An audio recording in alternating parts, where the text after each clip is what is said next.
Good evening and welcome to the Jamie Ike Show. Well, it's been an interesting week to say the least, as the royalist media lose their heads over Harry and Meghan's Netflix documentary. Elton John announced he's leaving Twitter over apparent misinformation policies.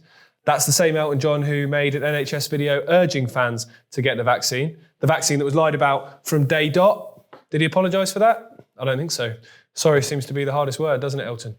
I'm glad personally that I didn't listen. I haven't had the vaccine and I'm still standing. I promise, I'm done with them. While these two stories are going on and many others fill the press pages and column inches, there is in fact a story going on the other side of the world in the country of New Zealand that should terrify every single parent to their core. If we allow this to become a precedent, then we are no longer in control of the safety and destiny of our children. I am of course talking about a case many of you will be familiar with of baby Will. Will is a 4-month-old baby who required heart surgery, which would have meant him needing various blood transfusions. His parents made the absolutely reasonable and correct request that he be given unvaccinated blood. Now, even if you believe the COVID vaccine is the best thing ever, as I'm sure most of you watching this show don't, you can't argue with the fact that it's not being advised for children, particularly babies. So therefore, why would you give the blood of a vaccinated adult to a 4-month-old baby? The parents shouldn't have even had to ask. It should have been common practice. Well, obviously, their request was perfectly reasonable in any circumstances. I mean, to compare, would you want to be given the blood of someone who's HIV positive? Well, no. So what's the difference? Obviously, the hospital refused the parents' request, despite admitting they had stocks of unvaccinated blood. On top of that, as the story gained some traction in New Zealand, many other unvaccinated people came out offering their blood to baby Will. Despite all of this, the hospital continued to refuse. Why would they do that? Very simple question, and I'm sure it has a very sinister answer. The story then took an even darker turn when the courts granted the hospital guardianship over baby Will. He was snatched from his mother while she was breastfeeding and kept away from both parents. His mother was pleading with 2 police officers, as you can see in this video, to be allowed to comfort him as he was distressed. And allow the baby to sleep or have his pre-op checks before a surgery that's scheduled and that can't be changed. Well, it can be changed. I think, so baby needs as much rest as possible so that he can... Excuse me, what are you doing? Yeah. No, don't do that, boys. Hey, don't do it. Please don't do it. Hey, Now we're talking about the surgery. you guys are criminals. You are criminals. You are conducting a criminal act here.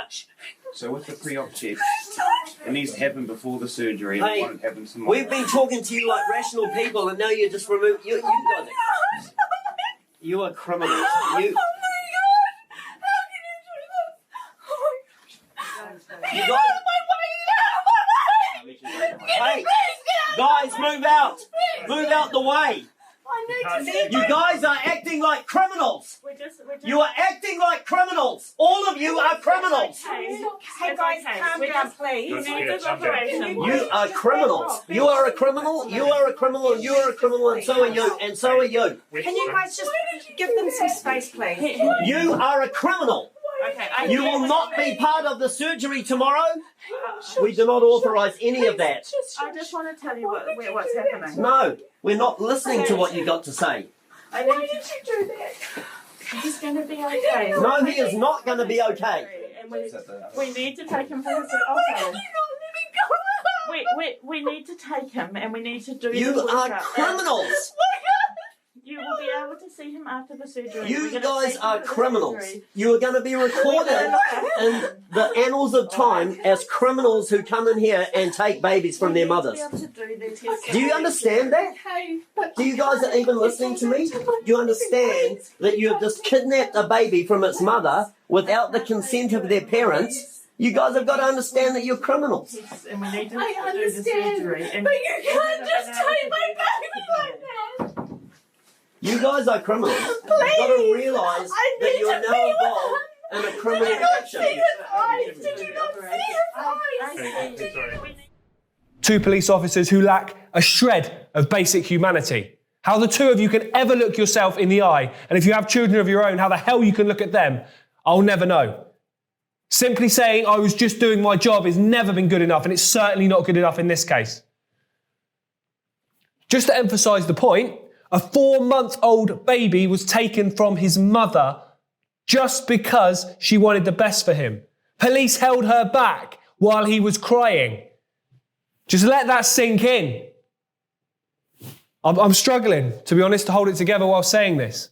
And this sick, evil and twisted act happened last week in New Zealand. You know that pleasant, placid land down under? Not Iran, not North Korea, not Qatar. This happened in what is meant to be a civilized country. While the Western media cry and whine about some narcissistic American actress courtesying to the Queen or whatever, this stuff is going on the other side of the world. And it's getting a fraction of the press coverage. I've not seen a single UK press story or news bulletin on this. Yet every front page last week was filled with Meghan fucking Markle. I don't give a shit what her and James Hewitt's son are up to. They're two prime fame-hungry chancers. Just leave them to it. Stop giving them attention. Stop doing it, and they'll soon disappear into the abyss. These stories are nothing but distractions to occupy your mind and keep you looking away from the stories you really should be hearing about. And this story with Baby Will is one of them, a massive one you should all know about. He has since had the surgery required, and some rumours that have been coming out of New Zealand suggest that because the case gained quite a bit of traction in the country, to be fair, that he was in the end given unvaccinated blood, as the authorities were too scared of the backlash should anything happen to him if he was given the vaccinated blood. Now, this isn't verified information, but I think in this case, and in the case of his parents, they and we need to hold on to the hope and belief that that is what happened. And if it is what happened, then it shows the power of saying no, of standing up for your rights. The parents and Will himself have had to go through a traumatic experience in the last few days, but ultimately, that fight and love to do the best by your child may have well achieved precisely that. I personally take my hat off to both of them, and they have my utmost respect and admiration for the way they have conducted themselves and what they have done for their son. Now, what we have to do is continue to highlight this case and make people everywhere aware that the state is a demon that needs to be watched like a hawk. If you don't toe the party line or do what the state tells you to do, then you're in its gun sights, and they're coming for your children too. I explained last week about my grilling and the one me and my wife received at the hospital with our son when we spoke about the fact he's not vaccinated. Well, what happens when that doctor that was grilling us is given the right by the state to turn around and say, well, you have to vaccinate, or I'll get the state to take your child off you? That sounds like something you'd expect to hear from Hitler's 1943 Germany. Well, the story I've just explained from New Zealand in 2022.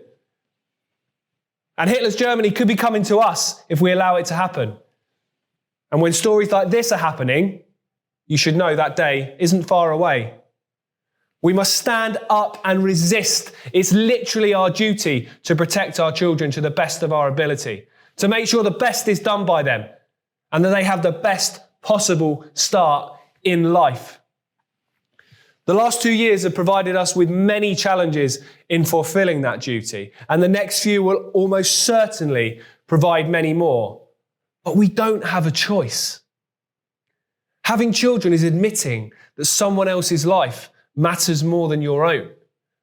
And if you're not ready to do that, then in my opinion, you shouldn't become a parent. You have to be ready to fight to the death to protect your children. Hopefully the day doesn't come, but personally, if it does, I'm more than ready.